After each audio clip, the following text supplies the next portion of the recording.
Thanks for tuning in to another episode of Addicted to Bricks. I'm Steve.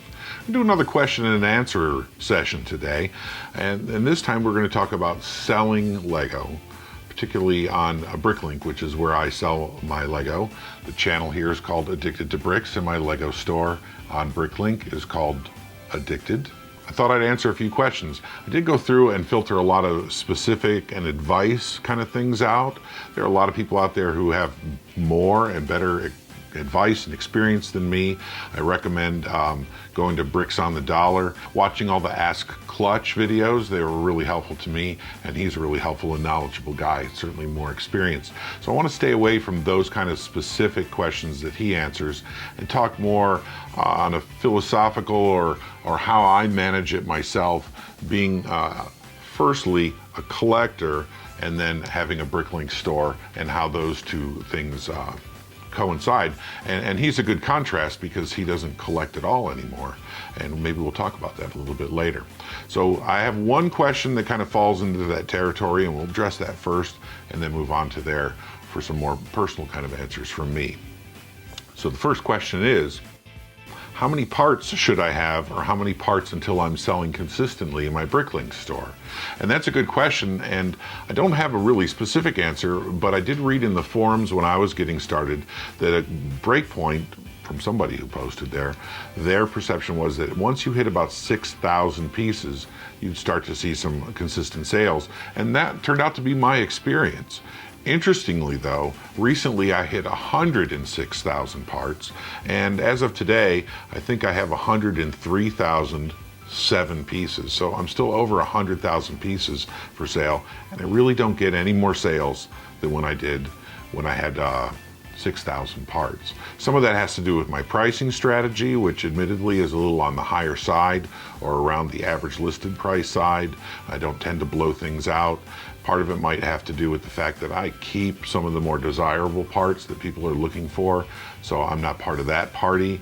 And I don't really have an answer as to why, but I did experience pretty consistent sales starting at 6,000 parts, and I'm still experiencing pretty solid sales at that level of 106,000 parts or so. Good enough, I hope. Do you sell Lego anywhere besides BrickLink? No, I don't participate in any other online marketplaces. As I mentioned before, my wife and I own a bookstore. I do sell a few books on Amazon, but not many. Most of those are just for sale in our store.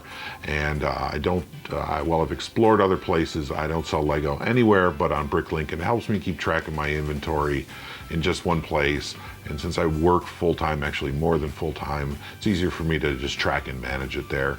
And that seems to be the de facto marketplace. So that's where my stuff is. I do have some sets for sale in our bookstore. In the children's section, I have a few sets, but not many. And lately, more of those than I'm comfortable with have disappeared, and we may stop doing that sooner than later. And by disappeared, I don't mean got purchased. So the next question. Your store is full of new parts. Why don't you sell used parts? That is a good question. I sell a few specialized used parts, meaning I get a lot of used brick that I just absorb into my personal collection, and every once in a while I'll see some interesting part there, and I don't really have a need for it. I don't remember the part specifically, but there was something long that had a trigger on it that made something spin on the end, and I thought somebody might need this. And if I see something that was offered in a limited capacity that has a really specific use, that doesn't have any architectural benefits for the buildings that I typically build, I may list that for sale. I've sold a few pieces like that, but typically, that's right, I only sell new pieces. One is, it's just too much work. It's so easy to log into BrickLink, put the set number in, tell how many parts how many copies of that set you have, right? And then explode the list of the inventory, much of which I already have. I have to set a few prices and I can commit it all. I have a lot of unsorted, clean, used brick, but to sort all that and to find a mechanism to list all that, and I know there are other tools out there to do that, but really it's just more, it takes more time than I'm willing to commit to. And then lastly, I think when you sell used product, while the BrickLink community is really understanding and patient, I think it avoids a lot of customer satisfaction issues, or at least potential customer satisfaction issues, that I sell new stuff and you know what to expect, and we'll leave it at that. The next question is, do you earn a living selling Lego? No, not even close. From a business perspective, it really isn't worth my time at all. Especially when you factor in it's profitable. So if I buy a set for say $20, take what I want and part it out for $40, ultimately there's profit there. But when you consider the time that I invest in looking for the deals and then parting things out and listing them and then fulfilling the orders, from a business perspective, it's a bad deal for me, and I have a lot of business experience, so I look at it maybe with a different set of eyes than other people. But from a hobbyist perspective, it's worth all the time I invest in it, and I really enjoy doing it. As I've mentioned in other videos before, I just enjoy the sorting them out and parting them and organizing them in the store. So even if I didn't make any money, I'd probably keep doing that. But no, I don't earn a living doing it. My wife and I own a business, and she has a good job, so that's how we manage to get by. I don't think that my BrickLink store even supports the hobby. I think I probably have a greater investment in my personal collection than I recover by selling some stuff online. Are there some parts you always keep when you're parting sets out, and what percentage do you keep? I would say, if you're my wife, maybe 1%, maybe 2%. But really, in reality, maybe as much as 10% of the parts that I get from parting out sets, I keep. And what do I keep? I have a few examples, and I'll show them to you. So first of all, I keep a lot, almost all of the curved pieces. Things like this, what they call that macaroni, or curved sections like that. I keep a lot of that because so much of Lego is square or rectangular, and there's so many hard edges, and I'm inspired to build things that that have some curve to them, that are kind of non-traditional. Also, I keep a lot of interesting slopes, some of which a lot of buildings have awnings, so there's a lot of different slopes, and they come in a lot of colors that maybe the sets I keep don't have, but the things I part out do, like the Friend sets and the Elf sets. So I keep a lot of those just general parts in unique colors, and then definitely I like a lot of slopes and curved pieces. I also, industrial or construction related parts, they inspire me, and I haven't done a lot with them, but I have a pretty substantial collection of those kinds of parts, and I really want to include those in my Lego City. They're harder to come by. Oftentimes a set will only have 1 or 2 of those elements in it, so if you needed 10 or 50, you'd have to go through quite a number of sets to find those, so I do that. And then things for projects that I'm working on. Things like, for example, I'm working on, I wish I had the 9-volt trains, but I'm working on what they call ballasting railroad track, and so I want to keep like all these 1x1 tiles and all these 4x1 tiles in black, dark bluish gray 1x2 plates, and anything I need to make things like this for my railroad track, so that ultimately it will look like this. So I keep a lot of those items if I'm working on a particular project.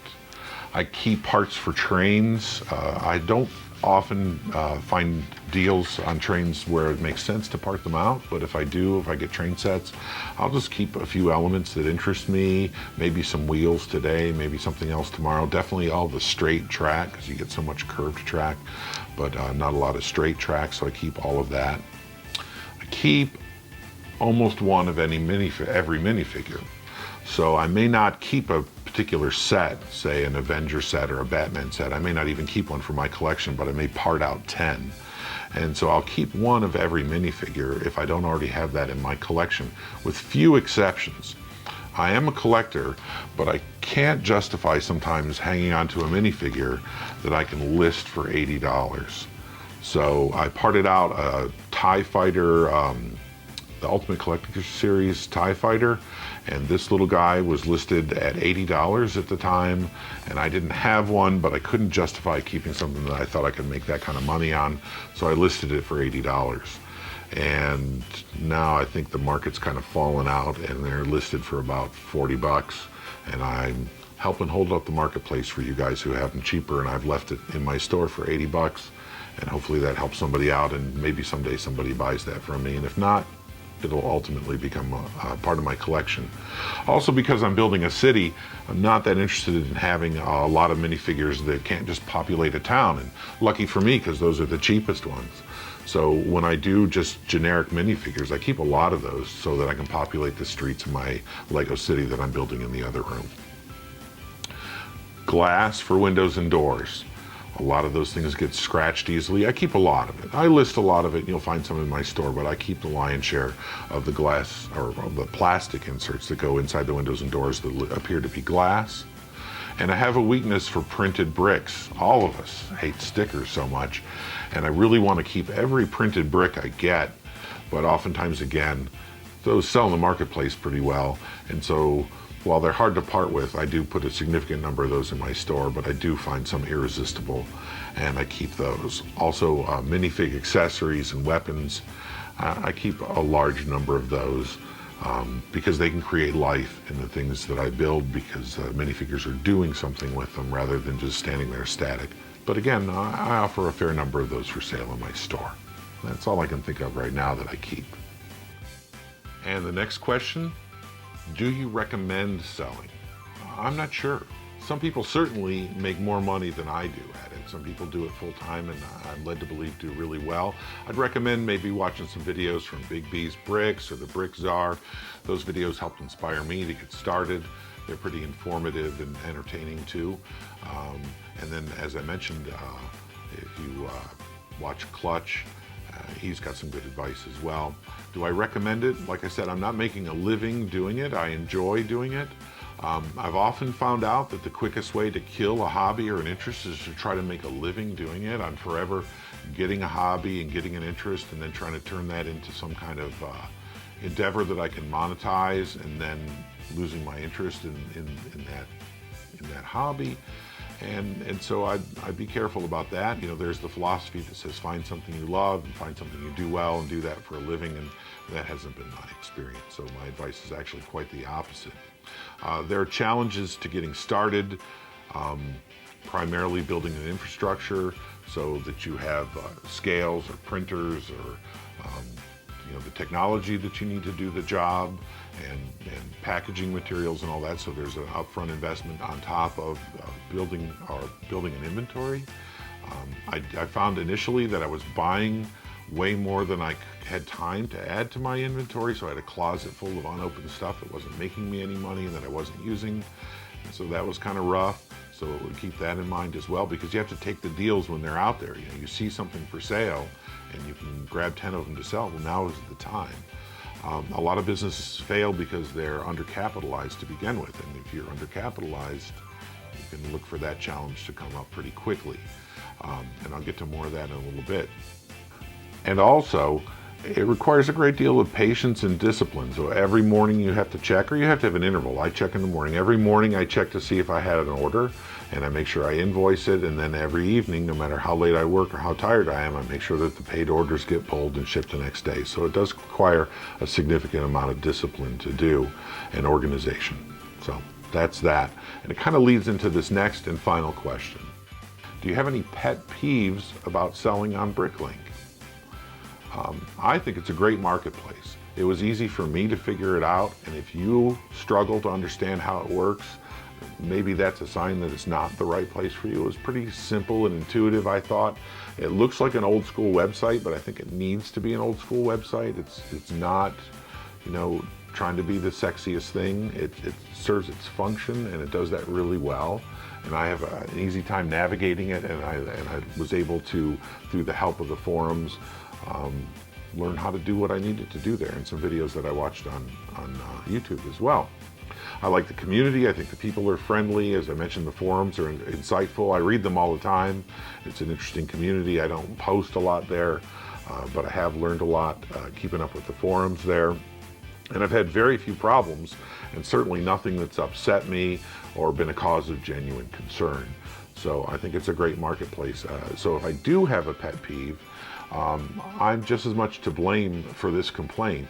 And that is that if there's one of the great things about the internet is it gives people who have very little experience and very little capital the ability to get to try something. I'm doing that here with these videos. So I'm kind of a newbie in this environment, and the BrickLink marketplace is full of newbies, and that's fine. I may still be considered one myself, although I don't think that.